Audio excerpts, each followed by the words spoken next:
आत्मा का स्वरूप क्या है, तो लक्षण दिया तीन शरीरों से अलग, तीनों शरीरों को शक्ति देने वाला जो चेतन है वह आत्मा है। तीनों शरीर अनात्मा हैं, जड़ हैं, और इनको शक्ति देने वाला आत्मा चेतन है। स्थूल शरीर है जो पंचीकृत 5 महाभूतों से बना है। सूक्ष्म शरीर है जिसमें कुल 17 अंग हैं, उसके 17 शक्तियां हैं सूक्ष्म शरीर में। उन 17 शक्तियों के संघात का नाम हमने दिया सूक्ष्म शरीर। 5 ज्ञान की इंद्रियां, 5 कर्म की इंद्रियां, 5 प्राण और मन और बुद्धि। मन और बुद्धि के अंतर्गत 2 और समा लेते हैं। बुद्धि का एक हिस्सा हो जाता है हमारा चित्त, और मन का एक हिस्सा हो जाता है अहंकार। तो कुल हो जाते हैं 19। तो ज्ञानेंद्री और कर्मेंद्री को हम लोगों ने देख लिया।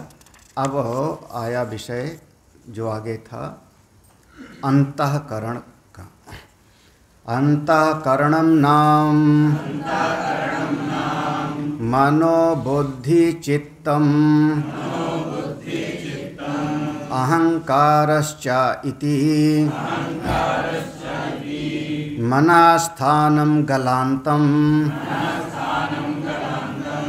बुद्धेर्वदनं चित्तस्य नाभिः अहंकारस्य हृदयम्। अंतःकरणम नाम, अंतःकरण, करण हम कहते हैं उसका जो मशीन है, औजार हैं। तो करण माने इंद्रिय, औजार, मशीन जिससे हम कोई कार्य करते हैं। भीतर के करण है इसलिए नाम दिया अंतःकरण। हाथ तो बाहर का है तो ये जो है हमारा जो है कर्मेंद्री हो गई। अंतःकरण में 4 चीज हैं, मन, बुद्धि, चित्त और अहंकार। ये 4 चीज हैं अंतःकरण में, भीतर। आगे का ये पढ़ा हुआ है, लेकिन अगली बात देखो, हमेशा अगला अगला शास्त्र में कुछ आपको विशिष्ट मिलता रहेगा। मन कहाँ रहता है, मन कहाँ रहता है, बुद्धि कहाँ रहती है, चित्त कहाँ रहता है, इस पर बहुत विवाद है, बहुत विवाद है। तो यहाँ से समझना मन कहाँ रहता है, तो गले के भीतर, मनास्थानम गलांतम। मन का काम है संकल्प विकल्प करना। कहाँ पर उसका स्थान है, गले के भीतर। कुछ गड़बड़ तो नहीं लगेगा ना। भीतर एक जगह है जहाँ पर हम कहते हैं कौवा है।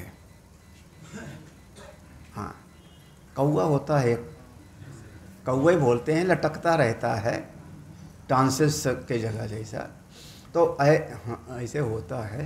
तो यहाँ पर मन का स्थान माना गया है।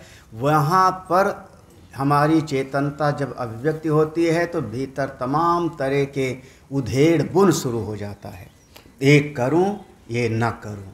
यहाँ पर कुछ गड़बड़ हो जाए, आपका सारा जो उधेड़ बुन है, संकल्प विकल्प है, वो सब का सब खत्म। अब गला दबा दो छट्टी। हाँ, तो मन का स्थान कहाँ पर हुआ, गला। यहाँ पर, वहाँ पर शक्ति है, इसलिए आपके भीतर तमाम। अच्छा, आप बोल भी रहे हो तो कहाँ से बोल, अगर मैं बोल रहा हूँ तो यहीं पर हो जोर हो रहा है ना। यहाँ पर अगर ये ताकत ना देवे तो किसी शब्द का उच्चारण हम नहीं कर सकते। तो और जितना आप संकल्प विकल्प करते हो सब शब्द में ही है। हाँ, मैं हरि की पौड़ी जाऊँ, ये क्या है, मैं हरि की पौड़ी, ये शब्द है ना। सब तो शब्द का उच्चारण स्थान तो जहाँ पर है वहीं पर मन का स्थान है। मनः स्थानम गलांतम बुद्धेर वदनम। अब यहाँ से संकल्प विकल्प चलता है तो यहीं मुख के अंदर, वदनम वदन कहते मुख को, इसी मुख के भीतर एक ऐसी जगह है, गला नहीं, मुख के भीतर, जहाँ पर पूरा का पूरा निर्णय करने की शक्ति है। आप जोर दे के कहते हो मैं इस काम को जरूर करूँगा, स्वामी जी आज मैं इस श्लोक को याद करके सुना दूंगा। तो भीतर कहीं न कहीं एक मुख में ही एक स्थान है जहाँ पर बुद्धि का स्थान माना जाता है। बुद्धेर वदन, मन गले पर और बुद्धि मुख के भीतर। अब मुख के भीतर हम नहीं बता पाएंगे कहाँ पर, किस दांत में कि जीभ में, हाँ मुख के भीतर एक जगह है, वहाँ पर है। अहंकारस्य, अहंकारस्य कहाँ पर है? कभी भी आप, कई बार होता है तो आदमी कहता है छाती ठोक के कह रहा हूँ, हाँ हाँ, हमने कहा मैं करूँगा, तो जब आपने कहा मैं करूँगा तो हाथ कहाँ ले गए? अरे मैं करूँगा जी, घबराते क्यों हो, तुम्हारा मैं साथ दूंगा। तो आप हाथ जहाँ ले रहे हो मैं के समय में, वही अहंकार का वास है। अहंकारः, देखो अहंकारस्य हृदयम एते, हाँ ये चारों का स्थान हो गया। हाँ ये एक छूट गया, चित्तस्य नाभि। हाँ चित्त कहाँ रहता है? जहाँ सारी यादाश्त संग्रहित है, सारा का सारा स्टोर रूम जैसा भरा पड़ा है। कहाँ पर है? बोले आपका नाभि का केंद्र है। महाराज वो बड़े जो है विचित्र है, लोग उस पर ज़्यादा ध्यान देते नहीं, नाभि वाले पर। और जबकि जीवन का केंद्र नाभि माना जाता, कम से कम जब तक गर्भ में बालक है तब तक पूरे जीवन का केंद्र उसका नाभि है, नाभि है, वहीं से उसका भरण पोषण भी हो रहा है। लेकिन उसके बाद नाल काट दिया तो अकड़ आ गई, मैं सब कर सकता हूँ, और उस मूल स्थान को भूल जाता है। ऐसे ही भगवान की नाभि से कमल का फूल निकला जिस पर ब्रह्मा जी प्रकट हुए। तो चित्त का स्थान कहाँ पर? नाभि, जहाँ समस्त यादाश्त आपकी संग्रहित होती हैं। उतना ध्यान भी लोगों को नहीं होता। बात सबसे, ये चार स्थान हो गए, मन का गलांत, बुद्धिर मुख में, चित्त नाभि में, अहंकार हृदय। एतेषां विषयाः संशय निश्चय धारण अभिमानाः अनुसंधानात्मिका अंतःकरण वृत्तिश्चित्तम् अभिमान अंतःकरण वृत्ति अहंकारः। हाँ देखो कह रहे हैं एते शाम, ये जो चार चीज़ें हैं, चारों को मिला के हमने कहा अंतःकरण, मन बुद्धि चित्त और अहंकार। इन चारों का विषय काम क्या है? काम क्या है? तो मन का काम है संशय, मन में होता है संशय, बुद्धि में होता है निश्चय, निश्चय, चित्त में होता है धारण, और अहंकार में होता है अभिमाना। ये चारों के अपने चार उसके प्रधान विषय हो गए। अब उसका स्वरूप कहते हैं, स्वरूप क्या है? अनुसंधानात्मिक अंतःकरण वृत्ति चिंतम। जब आप अपने अंतःकरण, देखो अंतःकरण एक ही है, इतना समझो कि अंतःकरण एक ही है, उसके चार काम हो जाते हैं तो चार काम से उसके चार नाम हो गए। जैसे विद्युत एक ही है, वह गर्म भी करती है पानी और पानी को ठंडा भी करती है। तो ठंडा करने लगे तो आपने कहा फ्रिज है, गर्म करने लगी तो आपने कहा हीट। तो अंतःकरण एक ही है, उसके काम के अनुसार उसके चार प्रकार के काम होते हैं तो हम उसके चार नाम दे देते हैं। एक ही आदमी एक समय पर रसोइया हो गया, दूसरे समय पर वो जा करके अफसर बन गया दफ्तर में बैठ करके, हाँ, तो अब एक ही विद्यार्थी एक समय पर पंडित जी बन गए और एक समय पर बाबू साहब बन गए। ऐसे ही अंतःकरण में वृत्तियों का प्रवाह है, चित्त वृत्तियाँ चलती हैं। वही चित्त वृत्तियाँ जब संकल्प विकल्प करती हैं तो हम कहते हैं उसका नाम मन हो गया। वही चित्त वृत्ति जब निर्णय करती है तो हमने कहा बुद्धि हुई। वही चित्त वृत्ति जब अभिमान बनाती है तो हमने कहा ये हो गया अहंकार। और वही चित्त वृत्ति जब पुरानी पुरानी बातों की याद करती है तो उसको हमने कहा चित्त। तो अंतःकरण जो वृत्त्यात्मक है, वृत्तियों का प्रवाह है, उसके ये विभाग होते हैं। उसी बात को यहाँ समझा रहे हैं। अनुसंधानात्मिक अंतःकरण वृत्ति चित्तम। चित्त का काम क्या है? पुरानी बातों को लेके अनुसंधान करना। उसने हमको आज थप्पड़ दिखाया था, क्या बात थी? उसने आज हमको जो है दूर से नमस्ते किया था, कुछ होगा जरूर। अब क्या हुआ? क्या भीतर हो रहा है? चिंतन कर रहे, अनुसंधान कर रहे हो, ऐसा क्यों हुआ होगा, ऐसा क्या कारण होगा। हाँ, ऐसा लगता है कि आज उसको खाना नहीं, नाश्ता नहीं मिला, इसीलिए चेहरा उतरा हुआ है। तो देखो अब अनुसंधान करने लगे ना। तो जब बुद्धि आपके भीतर, आपका अंतःकरण अनुसंधान करने लगती है तो उसका नाम हो गया चित्त। देखो वृत्ति चित्त, अंतःकरण की वृत्ति हो गई, भूतकाल को लेकर के, बीच बात को लेकर के चित्त। अभिमान अंतःकरण वृत्ति, जब किसी चीज का अभिमान बना लेता है, अभिमान अंतःकरण वृत्ति, वही अंतःकरण की वृत्ति जब अभिमान बनाई तो अहंकार। चित्तस्य बुद्धौ अंतर्भावः, यहीं पर चित्त का बुद्धि में अंतर्भाव है। चित्तस्य, चित्त का बुद्धौ, बुद्धि के अंतर्गत अंतर्भाव, बुद्धि का ही एक हिस्सा हो गया चित्त। क्योंकि बुद्धि जब विचार करेगी तो पुरानी कोई बात को याद करके विचार करती है। क्या करें?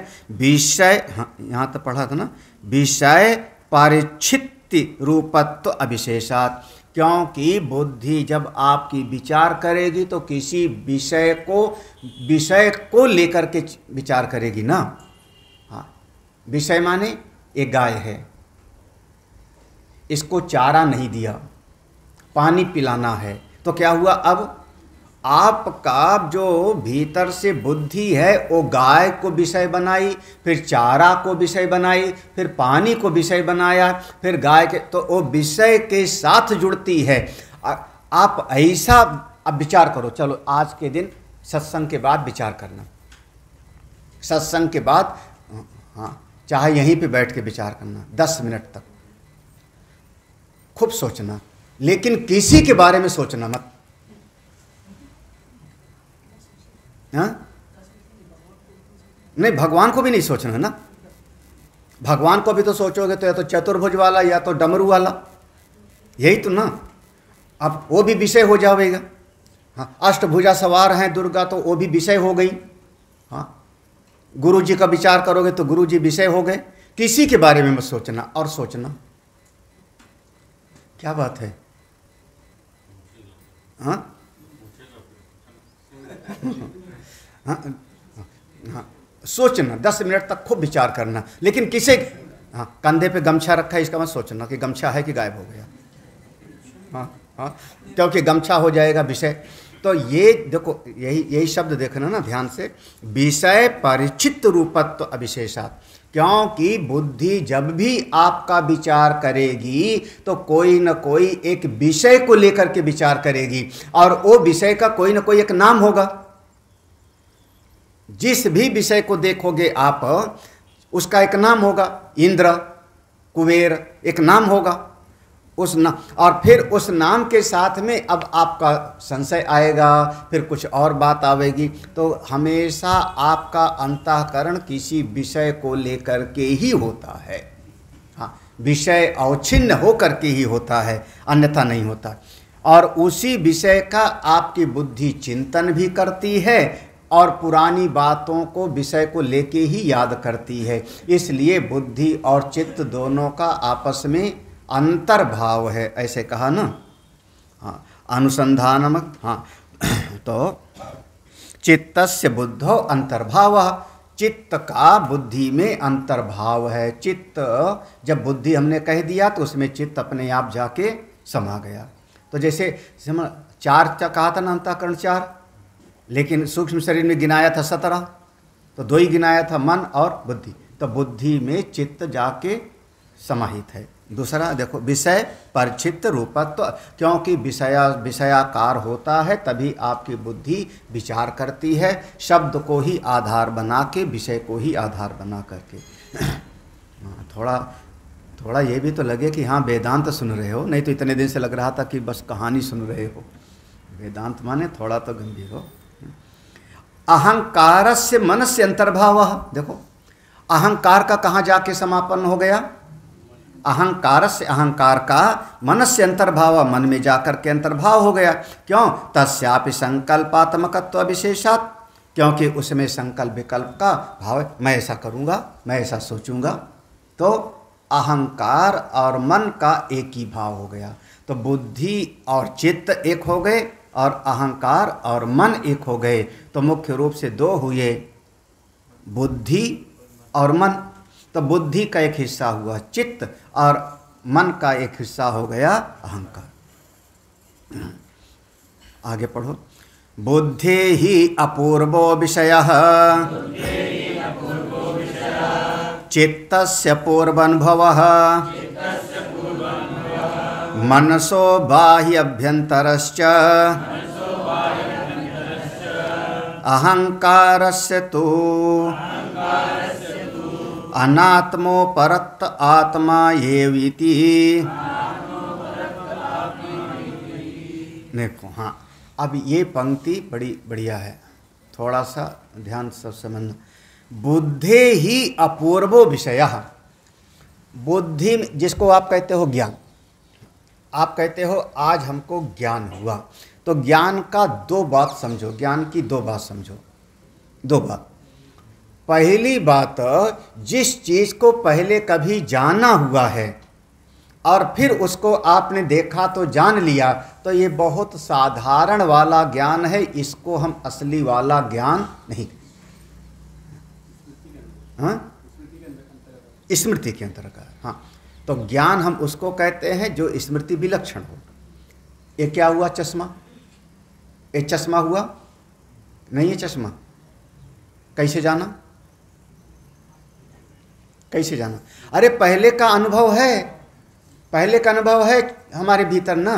तब आपने इस चीज़ को देखा तो कह दिया कि ये चश्मा है, अमुक चीज़ को देखा तो आपने कह दिया कि ये है अमुक चीज़ है। हाँ, तो इसका नाम हम शुद्ध ज्ञान नहीं कहते, ये आपकी स्मृति के साथ जुड़ा हुआ है। आपकी बुद्धि में जो शुद्ध ज्ञान होगा, जिसको कभी जाना नहीं है, बुद्धेर ही अपूर्वो विषयः। अपूर्व माने पूर्व में कभी तुमने जाना नहीं है और आज कोई चीज़ देखा, देखो पहले कभी आपने देखा नहीं है, सुना नहीं है, और आपके सामने खाने के समय में कटोरी में कोई चीज़ रख दी गई। अब आप आँख देखती है, आँख देख रही है, उंगली से आप छू लोगे, लेकिन अभी बुद्धि में बात समझ नहीं कि है क्या चीज़, है क्या चीज़, यही ना समझ में आ रहा है? हाँ, क्योंकि पहले अगर खाया होता तो पता लग जाता। हाँ हाँ, पहले खाया होता तो पता लग जाता क्या है, पास्ता कि बर्गर। हाँ, लेकिन अब इस समय रखा हुआ है मेरे सामने, आँख देख रही है, हम खा भी सकते हैं, लेकिन हमको पता नहीं कि क्या चीज़ है। तो समझ रहे ना? अब उसके बाद सामने वाले ने बताया, स्वामी जी इसको खाओ, ये बहुत बढ़िया चीज़ है, बहुत बढ़िया चीज़ है, हाँ आप खाओ। हमने पूछा फिर नाम क्या है इसका, देखो नाम क्या है। तब उसने कोई न कोई एक नाम बताया। क्या नाम बताया? पूरन पूरी। हाँ, अब उन्होंने कहा पूरन पूरी, आप खा के तो देखिए। देखो अब नाम पता लग गया हमको पहली बार कि क्या है, पूरन पूरी। जब खाए तो बड़ा अच्छा लगा, स्वादिष्ट लगा, थोड़ा मीठी मीठी पूड़ी लगी, मज़ा आ गया। फिर उसके बाद 10 दिन के बाद फिर किसी के घर पे गए न्योता, फिर न्योते पर गए, उसने भी वही चीज़ रखी थी, तो जैसे ही उसको देखा अब पुरानी बात हमको याद आ गई, ठीक है ना। तो जब पुरानी बात याद आ गई तो बाद वाला जो ज्ञान आया, अच्छा पूरन पूरी बनाए हो, तो इसको हम ज्ञान नहीं कह रहे हैं, इसमें स्मृति आ गई, याद आ गया। वो जो पहली बार ज्ञान हुआ था उसको हम कहते हैं ज्ञान, फर्स्ट टाइम। हाँ, बुद्धिर ही अपूर्वो विषय, ऐसे है ना। अपूर्व माने ज्ञान आप उसी को कहते हो जो आपने कभी किसी से जाना ना हो और वो बताया जावे तो समझना कि उसको हम कहते हैं ज्ञान। अच्छा, जैसे समझो, अभी तक कभी सुना था कि मन कहाँ रहता है? गले के भीतर, सुना था? हाँ, तो क्या 20 साल से वेदांत सुन रहे हो, 10 साल से गुरुजी का पढ़ रहे हो? हाँ, सुना था, जानते थे कि नहीं? पहली बार तो इसका नाम हो गया ज्ञान, इसका नाम हुआ अब आपकी बुद्धि ने ज्ञान। अब इसके बाद फिर कभी पढ़ोगे और फिर कभी किसी से चर्चा करोगे कि मन कहाँ रहता है, कहाँ? कौवा की जगह पे। हाँ, कमरे में, मन को कमरे में रख के आए हैं, क्या बात है। तो अब जब सुनोगे तो अब वो ज्ञान नहीं है बल्कि पुरानी स्मृति की याद होगी। हाँ, ठीक है। तो बुद्धि का काम होता है अपूर्व विषय, जिसको कभी जाना नहीं है, कभी देखा नहीं, उसको जानना। बुद्धेर ही, यहाँ संधि विच्छेद कर लेना, बुद्धे ही अपूर्वो विषय। हाँ, बुद्धि का काम होता है अज्ञात का ज्ञापन होना, अज्ञात को जानना, वो काम है हमारी बुद्धि का। ठीक, उस समय बुद्धि काम करती है। फिर चित्तस्य पूर्व अनुभव, देखो चित्त का काम क्या होता है? पूर्व के अनुभव। अब हमने कहा ए प्लेट में तो पूरन पूरी है, तो किसने याद दिलाया? अब बुद्धि ने नहीं, बुद्धि नहीं काम कर रही। अब हमारे चित्त में जो पुरानी यादाश्त संग्रहित है उसी में से निकल आया कि ये चश्मा है। एक आप रोज करते, हर सेकेंड एक काम करते हो। रसोई में गए, चाकू उठाया, कोई बुद्धि का काम थोड़े है, क्योंकि चाकू लेने गए थे तो उठाया क्या चीज़? चाकू। किसने काम किया? आपके बुद्धि का कोई रोल नहीं है वहाँ पर। इसीलिए लोग कहते थे ज़्यादातर लोग बुद्धि का उपयोग ही नहीं करते। इस सिद्धांत को कहा कि बड़े से बड़ा वैज्ञानिक भी अपने ब्रेन का जो 10% है, 5% शक्ति भी उपयोग नहीं करता। हाँ, कौन था? Albert Einstein. उसके लिए कहा जाता है कि उसने अपने ब्रेन का कितना, 10% यूज किया था। बाकी कॉमन मैन तो 5 और 3% यूज करके ज़िंदगी ख़त्म कर देते हैं। इसमें इतनी शक्ति है खोपड़ी में आपके, और वो बेचारी जो है उसका यूज नहीं होता। तो क्यों? क्योंकि आपके जीवन में थोड़ा सा वैसा प्रयास नहीं है, वैसी मेहनत नहीं है, तो आप नई नई चीज़ को जानने का प्रयास नहीं है। छोटा बच्चा होता है तो देखो उसके भीतर बुद्धि जगी होती है। अब बुद्धि से उसको आपने खिलौना दे दिया 500 रुपये का, बड़ा महंगा खरीद करके खिलौना दिया। वो खिलौना चलता है, बोलता है, टी टी करता है। अब आप तो खरीद के लाए, बच्चे के भीतर अब थोड़ा सा वो देखो बुद्धि जानना चाह रही ना, ये है क्या, कैसे बोल रहा है। तो उसने शाम तक, दोपहर में खरीद के लाए और शाम को अंदर से खोल के देख डालता है। अब जोड़ पाता नहीं हो तो खिलौना गया टूट, और माँ बाप धड़ाधड़ 2 थप्पड़ मारे। हाँ, इतना महंगा खिलौना तूने तोड़ दिया। अब समझते नहीं, उसकी बुद्धि जानना चाह रही कि आखिर ये कैसे बचता है, वो बुद्धि समझना चाह रही है। हमने उस बुद्धि की शक्ति को मार दिया। हाँ, यही गड़बड़ी होती है। हमारा काम सामने वाले के विवेक को जगाना, बुद्धि को जगाना है। हाँ, खैर विचार करते जाओ। तो हाँ, चित्त क्या काम करता है? पूर्वानुभव, जो पहले से याद है उसी की चित्त याद कराता रहता है बार बार। ये चाकू है, ये सेब है, ये संतरा है, ये कुर्ता है, ये बनियान है, ये कैमरा है, ये घड़ी है, इतना बच गए, चलो चलो टाइम हो गए। सब चित्त माने पूर्व का अनुभव। मनसो बाह्य अभ्यंतरश्च, हे राम, ये मन बाहर भीतर आता जाता रहता है। बाह्य कैसे? बोले कई बार होता है कुछ लोग ना, कैसे सभी जगह पर कोई एक सेवक होता है जिसको बाहर का भी काम करना पड़ता है और भीतर का भी। ऐसे मन बेचारा ऐसा सेवक है जो एक क्षण उधर का भी सोचता है और भीतर अंदर का भी सोचता। बाहि आभ्यंतरश्चा अहंकारस्य तू, थोड़ा अहंकार का तू अनात्म उपरक्त, अनात्म उपरक्त आत्मा ये हो। अहंकार करता क्या है? अनात्मा को ही आत्मा समझ करके बैठा रहता है। अहंकारस्य तो विषय आत्मा एव भवति किंतु अनात्मा उपरक्त, मानता है आत्मा लेकिन होता है वहां पर अनात्मा। यानी अहंकार का काम क्या? शरीर को उसने मान लिया मैं। अब ऐसे समझो, शरीर को उसने मैं मान लिया तो शरीर है अनात्मा और मान बैठा इसको मैं। देह, इंद्रिय, प्राण, बुद्धि, मन है अनात्मा और मान बैठा कि ये मैं। यही अहंकार का काम है। जो सही नहीं है उसको सही मान लेवे, उल्टी समझ बना लेवे और फिर अभिमान बना करके सुखी दुखी भी यही होता है।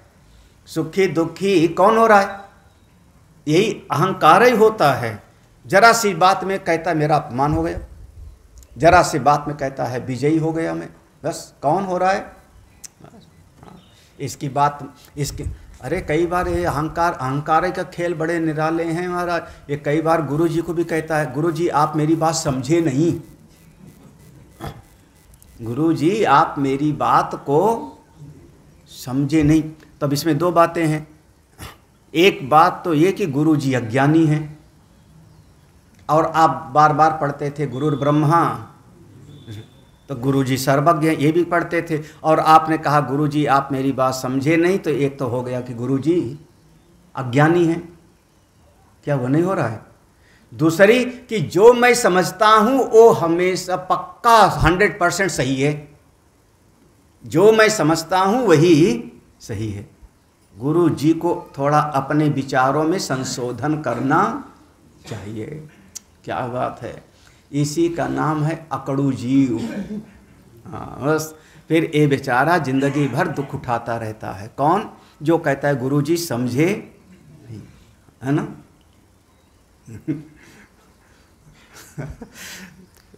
मतलब इतने अकल वाले हो गए कि गुरुजी को समझाने आ गए। भैया गुरुजी को जब समझने की जरूरत होगी तो हाथ में समिधा लेंगे, समित पाणी समिधा लेके आपकी शरण में आएंगे। हे बाबू सोना आप हमको समझाओ। यही ना। हाँ तो लेकिन चेला लोग बड़ी जल्दी समझाने के लिए तैयार होते। गुरुजी आपको पता नहीं, गुरुजी आप समझे नहीं, गुरुजी आपको ऐसा करना चाहिए। ये सब अहंकार के खेल हैं। आप अपने अनात्म चीज जो बुद्धि की नासमझी वाली है उसको आप बिल्कुल सही समझे बैठ रहे हो। तो अहंकार का काम है जो सत्य नहीं है उसको सत्य समझना, जो आत्मा नहीं है उसको आत्मा समझना, जो अनात्मा है उसमें अहम का भाव, इसी का नाम हो गया अहंकार। अब चारों का काम हो गया, बता दिया पूरा। मन, बुद्धि, चित्त और अहंकार। अब ये पूरा हो गया। अब बचा क्या? ज्ञानेंद्रिय बता दिया, कर्मेंद्रिय बता दिया, मन और बुद्धि बता दिया। मन और बुद्धि में दो चीज और समा गया, बुद्धि का एक हिस्सा चित्त और मन का एक हिस्सा अहंकार बता दिया। अब आगे कहते हैं अब प्राण रह गए। प्राणादि वायु पंचकम नाम, प्राण अपान समान उदान व्यान रूपा,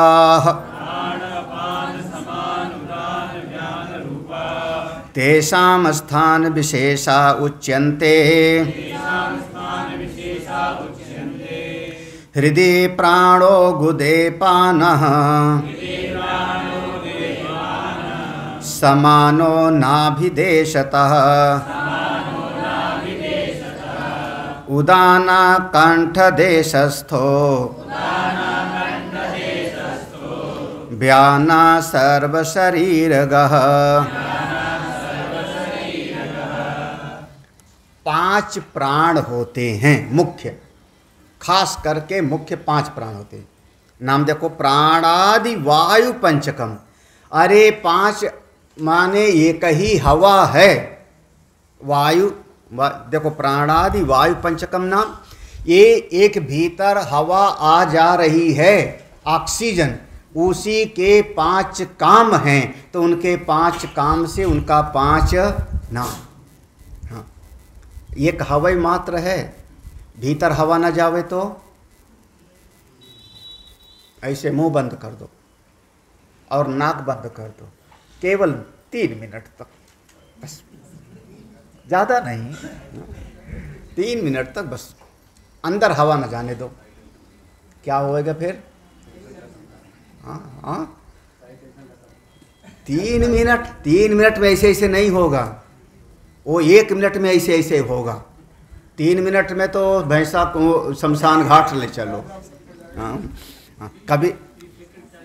कभी ऐसे घड़ी में एक होता है मोबाइल में आप लोगों की स्टॉप वॉच, उसको लगा के और सांस रोक के देखो कितने सेकंड तक सांस रोक सकते हो।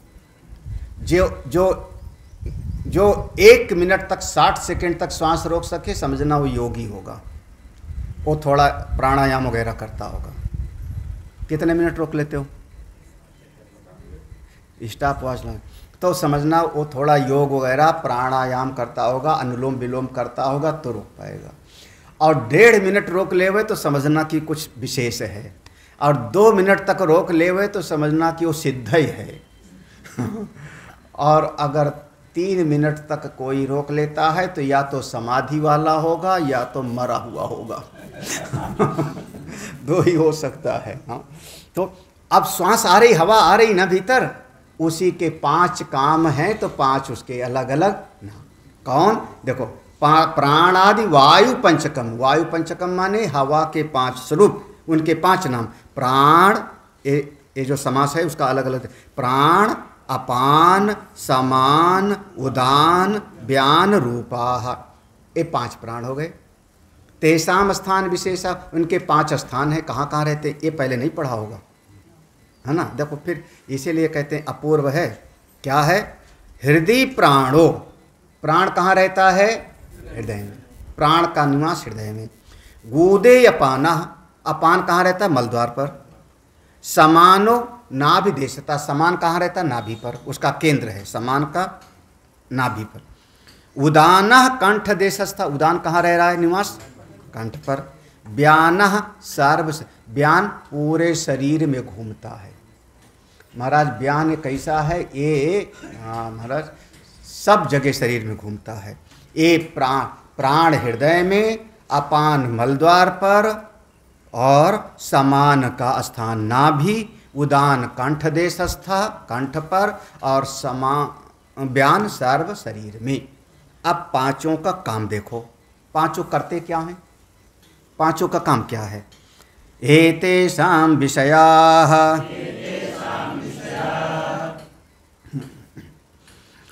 हाँ, प्राणः प्राक् गमनवान्, अपानः अवाक् गमनवान्, उदान ऊर्ध्वगमनम्, समानः समीकरणवान्, व्यानः विश्वक गमनवान्। देखो इसमें काम क्या है 5 का? तो कहते हैं प्राण, प्राण क्या है? एतेषां विषया 5। प्राण प्राक गमनवान, प्राण का काम होता है भीतर से बाहर हवा को निकालना। जो आप सांस निकाले तो इसका मतलब हुआ आप शरीर की बहुत सारी चीज़ों को शुद्ध कर रहे हो, इसका नाम हुआ प्राण। और अपानः अवाक गमनवान, जो भीतर लिए फिर वो क्या हुआ? अपान। हाँ, इसी में थोड़ा कभी कभी मतभेद होता है। तो प्राण और अपान, ठीक है। प्राण जो ले रहे हो उसका नाम हम कभी कभी कहते थे प्राण, जो छोड़ रहे थे उसको हम कहते हैं अपान। पढ़ाया गया था, हो सकता है। तो यहाँ पर ऐसे समझ लो, प्राण। अच्छा, लोगे कब अंदर? जब भीतर वाला बाहर निकालोगे तब ना, खाली जगह होगी तभी तो लोगे। हाँ, तो कर क्या रहे हो, भीतर के, अब उसको दूसरी भाषा में कह लो, आपने भीतर की अशुद्ध वायु को बाहर भेजा, तभी तो शुद्ध वायु को भीतर लिया, यही ना। तो प्राण माने अप्राक गमन, प्राक माने बाहर, और अपान माने अवाक, भीतर की तरफ, नीचे की तरफ ले आना। यहाँ से ले आए कहाँ पर, नीचे की तरफ, नीचे, अवाक माने नीचे की तरफ ले आए। उदान ऊर्ध्व गमनम, ये उदान जो वायु है ये ऊपर की तरफ ले जाता है, पूरे ऊपर की तरफ, पूरे ऊपर की तरफ। उदान वायु ये हमेशा काम नहीं करती, शांत रहती है, बिल्कुल सोई पड़ी रहती है।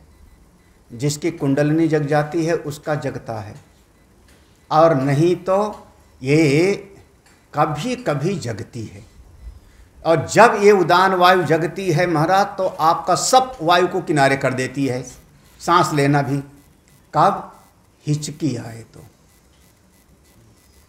छींक आए तो, छींक आए तो सांस लो, छींको भी सांस भी लो, दोनों एक साथ करो। हाँ, छींक आएगी तो क्या है ना, छींक आए तो सब रोक करके ना, छींक आए, हिचकी आए, कई बार खांसी आती है, तब उस समय उदान वायु काम कर रही है। और सबसे आखिरी समय पे लोग कहते हैं उल्टी सांस चलने लगी, घर्रा चलने लगा। कब, आखिरी वाले समय पे, आखिरी वाले समय में अब श्वास ठीक से नहीं आ रही, प्राण खराब, अपान काम नहीं कर रहा, सब शांत, तो कौन, ये उदान वायु जग जाता है, आखिरी पहलवान है, और ये कहता है सबको बटोरो और ले जाओ। तो ये आखिरी समय पे उदान ले जाता है। ऊर्ध्वगमनम समान समीकरणवान, ये समान वायु एक बड़ा बढ़िया काम करता है महाराज। आप खा लेते हो भोजन, भोजन करने के बाद में शरीर उसको पचाता है, तो उसमें एक ताकत की चीज़ बनती है ग्लूकोज। पूरे शरीर को दो चीज़ चाहिए, पूरे शरीर में, एक ग्लूकोज और एक ऑक्सीजन। अगर आपके दिमाग को दोनों चीज़ ना मिले, दिमाग मर जाएगा। जिस अंग को नहीं मिलेगा उसी अंग में समस्या हो जाएगी। दो चीज़ कौन सी, ग्लूकोज और ऑक्सीजन। इसीलिए अगर कोई जो है बीमार हो जाता है तो सबसे पहले ग्लूकोज की बोतल लगा दी है, ऑक्सीजन। हाँ, अरे भाई आपके भीतर जो ग्लूकोज बना वो ब्रेन तक कैसे पहुंचेगा, बनाया तो पेट ने ना, पेट में बना ना, आपके लीवर में बना, वहाँ से बना, तो अब वो जा कर के आपके रक्त में मिलेगा, रक्त के साथ में सिर तक जाएगा, कैसे जाएगा। हाँ, उसको एक हवा का प्रेशर चाहिए ना, बिना हवा के प्रेशर के, अब भाई नाली में पानी भी जाता है तो कैसे जाएगा। हाँ, उसका मूल सिद्धांत है, तो इसलिए दोनों चीज़ चाहिए, दोनों चीज़ चाहिए। अभी तो है जो अभी जाके पढ़ लेना अपना जो है विज्ञान पढ़ो, फिर से क्या क्या पढ़ेंगे, बायो, फिर लोग कहते हैं हम बायो पढ़ें। तो समान का काम है, खाना पचा तो उसको बराबर हिस्से में जा, बराबर माने समान माने बराबर, बराबर माने क्वांटिटी में नहीं, जिसको जितनी ज़रूरत है उसको उतना बांटने का काम करता है समान। ये समान, जैसे इसने खाना को पचाया, ग्लूकोज बना, तो उस शक्ति को जहाँ जितनी आवश्यकता है उतना ही भेजना। अब इतने लोग हो, सबको हम बराबर नाश्ता देवें, सबको बराबर खाना देवें, कैसा चलेगा। हाँ,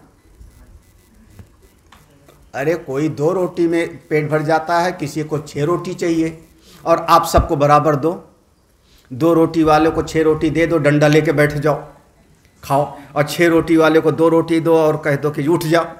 हाँ, वो ठीक है। तो जितना ज़रूरत है उतना ये सबको बांटता है, इसीलिए नाम है इसका समान। का वो नहीं समझ में आया, प्राण अपान समान उदा। अभी बयान कहाँ बताया मैंने, प्राण का काम है श्वास को छोड़ना, अपान का काम है श्वास को लेना, फिर उदान शांत रहता है, हमको लेके जाता है, ये है समान, वो हमको शरीर में पूरा का सब बांटता है। अब एक रह गया और व्यानः विश्वक गमनवान, यह जो व्यान है ये पूरे शरीर में रक्त के संचार का काम करता है। समान का काम ताकत देना ग्लूकोज, और व्यान का काम होता है पूरे, इसलिए सर्व शरीर का, पूरे शरीर में एक एक नस में जो खून का प्रवाह हो रहा है उसको कराने का काम किसका हुआ? मेरे ख्याल में यहाँ अगर कट लग जावे तो खून तो नहीं निकलेगा ना, खून तो यहाँ होता है। हाँ, अच्छा, पाँव की उंगली में लग जावे तो खून नहीं निकलेगा ना? लाओ थोड़ा चुभा के दिखाऊं। तो वहाँ खून कैसे जा रहा है? सब जगह एक एक अंग में कैसे जा रहा है? तो वो खून जो यहाँ पर बन रहा है वो खून सब जगह पर सप्लाई हो रहा है, जा रहा है, तो उसके साथ एक हवा चाहिए जो उसको वहाँ पर भेज रहा है, जो उसमें प्रवाह कर रहा है। कहते हैं खून का दौरा कम हो गया। पल्स रेट माने पल्स रेट होती है ना, पल्स रेट क्या क्या चेक करते हो? पल्स रेट में पल्स रेट माने क्या हुआ? अरे यार, अब आप लोग जाओ पैथोलॉजी वाले के यहाँ पे। तो चल, एतेषाम उप अवयवः पंच नागा कूर्मश्च किर्करो देवदत्तो धनंजय इति एतेषां विषयाः नागाद उदगिरणं चापि कूर्माद उन्मीलनं तथा धनंजयात् पोषणं च देवदत्ता च जृंभणाम् कृकराश्च क्षुतं जातम् इति योगविदो विदुः। हाँ, अब ये जो 5 प्रधान हो गए ना, 5 मुख्य प्राण, प्राण, अपान, व्यान, उदान, समान, ये 5 हो गए। तो ये पांचों अपना एक सेवक रखते हैं, क्योंकि भाई बड़ा आदमी होगा तो कोई ना कोई एक सेवा करने वाला तो चाहिए, एक सेवक रखते हैं। तो पांचों के एक एक सेवक हैं। अब पांचों का नाम क्या हुआ? नाग, कूर्म, कृकर, देवदत्त और धनंजय। ये धनंजय अर्जुन को मत मान लेना, हाँ, नहीं तो धनंजय माने का अगले अर्जुन है। तो ये 5। तो प्राण वाला जो है, जो प्राण था उसका, जो प्राण का जो सहायक हुआ उसका नाम हो गया कौन? नाग। अच्छा, पढ़ लियो क्या? हाँ, तो नागा। तो अपान का जो सहायक हो गया हो जाएगा कूर्म, अपान का सहायक हो गया कूर्म। समान का सहायक हो जाएगा कृकर, उस समान का कृकर। उदान का सहायक हो जाएगा देवदत्त, और आखिर में बचा व्यान, उसका सहायक हो जाएगा धनंजय। हाँ, अब ये पांचों का काम क्या है जो सहायक हैं? भाई सब जगह पे बड़े लोग नहीं काम करते ना। अब कितना, अच्छा, हम रसोई तो देखने नहीं जाते ना, हमारे अनंत अनंत सामान लेते, मैं निश्चिंत रहता हूँ, है ना कि नहीं? है ना, है ना? तो ऐसे पांचों प्राण के भी हैं अपने सहायक। ये पंडित जी लोग भी एक सहायक रखते हैं, एक मंत्र पढ़ेगा या तो कुल, हाँ हाँ, एक जो है, हाँ, यजमान के हाथ में अक्षत रखो, कुल रखो, यजमान के हाथ में कलाव बांधो। हाँ, तो भैया एक सहायक तो होना ही चाहिए सबको। हाँ, बिना सहायक के कैसे गाड़ी चलेगी? हाँ, जहाज़ में भी 2 पायलट होते हैं। हाँ, एक बड़ा वाला होता है, उसको हम कैप्टन बोलते हैं। दूसरा वाला जो है उसका सहायक होता है, उसको कहते हैं को पायलट। वो सहायक है, को पायलट है। जल्दी पहचानने का बड़ा वाला जो होता है कैप्टन, उसके यहाँ कंधे पर 4 बत्ती होती, 4 फीते होते हैं ब्लैक में। वो 4 वाला है तो कैप्टन है, 3 वाला होगा तो वो को पायलट है, सहायक है उसका। 3 बत्ती उसको कहते हैं। हाँ महाराज, उनकी भाषा में कहते हैं 3 बत्ती वाला आया। तो और अगर वहाँ 2 है, सफ़ेद कोट है और उस पर 2 बत्ती है, तो वो केबिन अटेंडेंट हैं, जो काम एयर होस्टेस करती हैं वही काम वो करेगा। फिर नहीं पता था, हाँ, ज्ञान हुआ। ज्ञान माने जो पहले पता नहीं था, तो एक ज्ञान हो गया। तो चलिए, तो अब ये 5 के काम कौन कौन से हैं? तो 5 का काम देखो बता दिया। नागाद उदगिरणन चापी, हे महाराज, ये नाग का काम पहले ही है, जैसे नाग फन उठाता है, ऐसे ये नाग वाला, नाग नाम दिया ना, नाग करता क्या है महाराज? कभी कभी आप कुछ ज़्यादा ही खा लिए या कोई शरीर में कुछ हुआ, तो फिर वो शरीर उसको बाहर करता है। जब शरीर बाहर करता है तो आप कहते हो उल्टी आ रही है, तो कौन काम कर रहा है अब? नाग। कुछ लोग जो है वो कार और में भी बैठते हैं, तो वो भी बाकायदा है ना, हाँ, बद्रीनाथ केदारनाथ जाओ तो यूँ यूँ यूँ यूँ यूँ ऐसे करते हैं, तो महाराज पीछे बैठने वाला तो पक्का ही, हाँ हाँ, है ना। तो इसीलिए खैर, नाग का काम वमन कराना। अच्छा, आपकी आंख झपक रही है कि नहीं? हाँ, आंख झपक रही है, झपक रही है।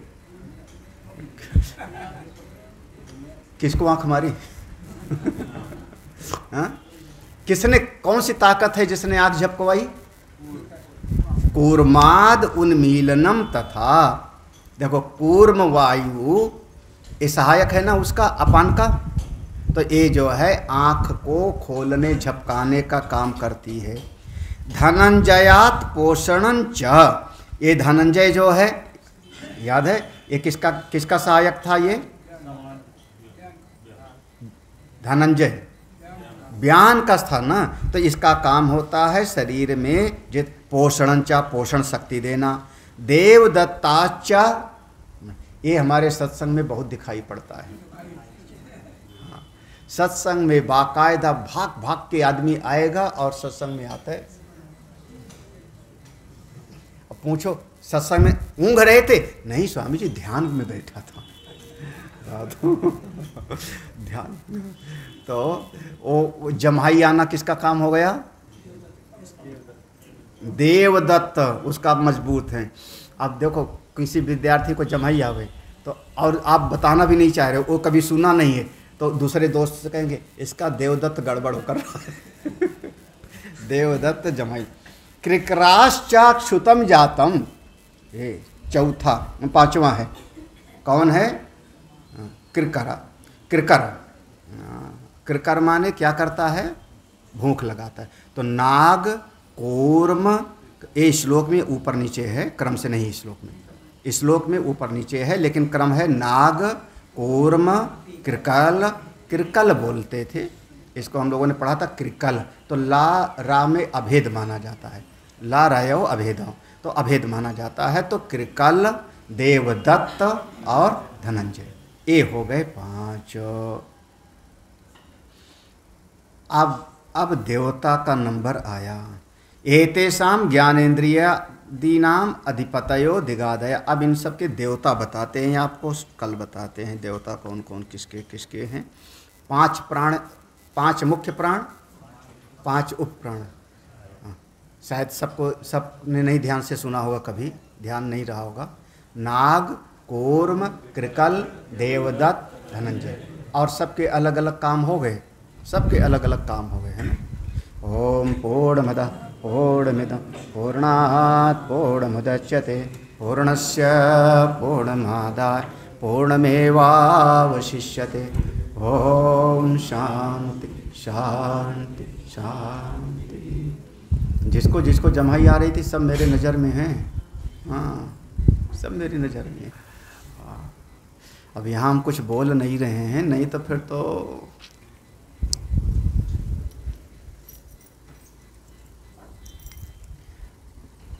वैसे आप लोग भी क्या करो, शाम वाले में जम्हाई नहीं आती।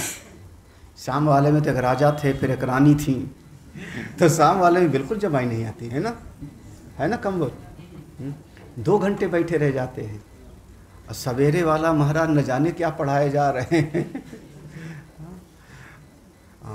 मन कहाँ रहता है? मन का निवास स्थान? हाँ। बुद्धि? बुद्धि? चित्त और अहंकार?